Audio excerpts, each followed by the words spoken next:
It's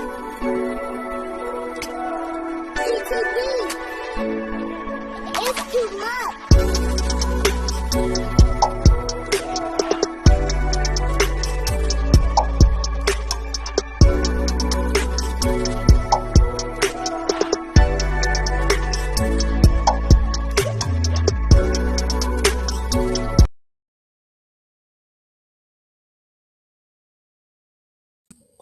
Hello to you all. My name is Temba Chuma. I'm visually impaired. I just want to give you a brief history of my life and what motivated me until I am where I am right now. I was born visually impaired. Then I was lucky because I managed to go to integrated schools where the schools will be teaching both people with disabilities and those without. So I learned there in primary, secondary, and then high school. Then I was doing my arts where I went to the University of Zimbabwe and also did a degree in honors degree in Bachelor of Arts in Religious Studies. Then I went also to do master degree in gender and religious studies. Basically what I can say is that when you have a disability, of course there are quite a number of challenges that we come across as we try to maneuver and try to fulfill our life, basically to follow our dreams as much as we can, as well as to achieve our career ambitions. But I think it needs strength and courage of oneself to achieve that, because we are living in a world full of people. Some of these people do not understand what disability is, and others, of course, they don't have, or they haven't met a person with a disability. So it's very difficult for them to understand us.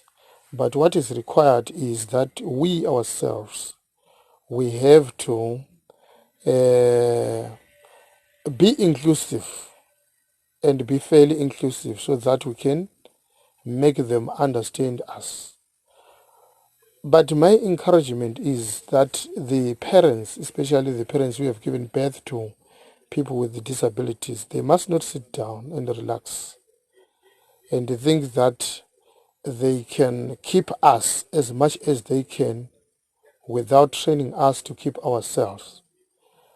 There is a need for them to locate a school or a training center that has got the facilities to uplift whichever disabilities each individual has, so that when I am there, for example, when I was in my primary school, I did learn a Braille, and for most my primary, in my secondary, in my upper level, I wrote my examination in Braille.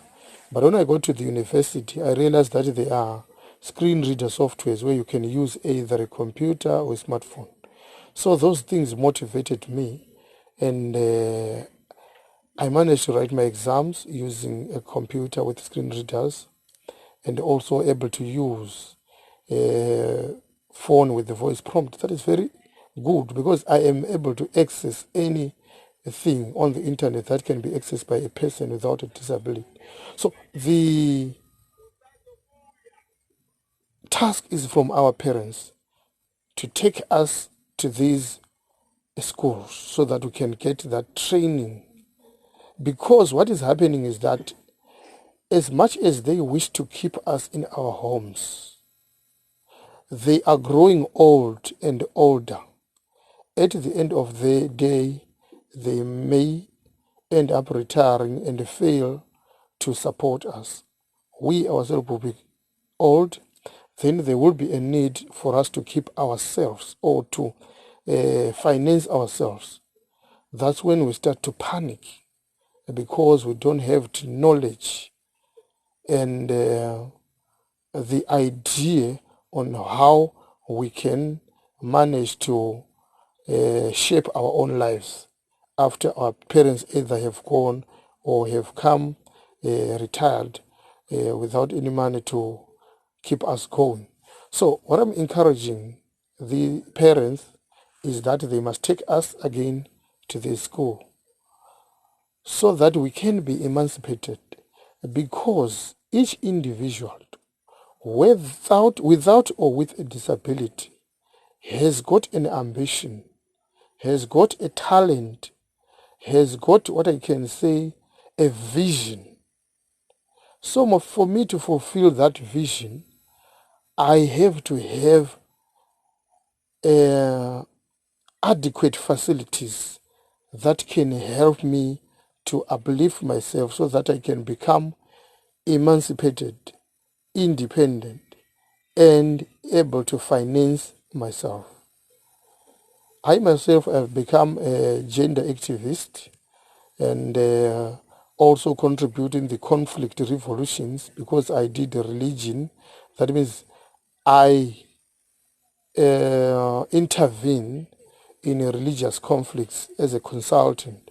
So then this thing is my ambition, which I have fulfilled at this moment, meaning that without education or without proper training, I wouldn't have been where I am.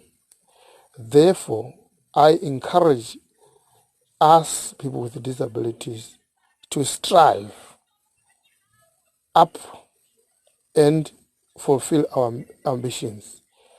This is Linda's platform, and I am saying hashtag no limitations, hashtag no limitations, hashtag no limitations.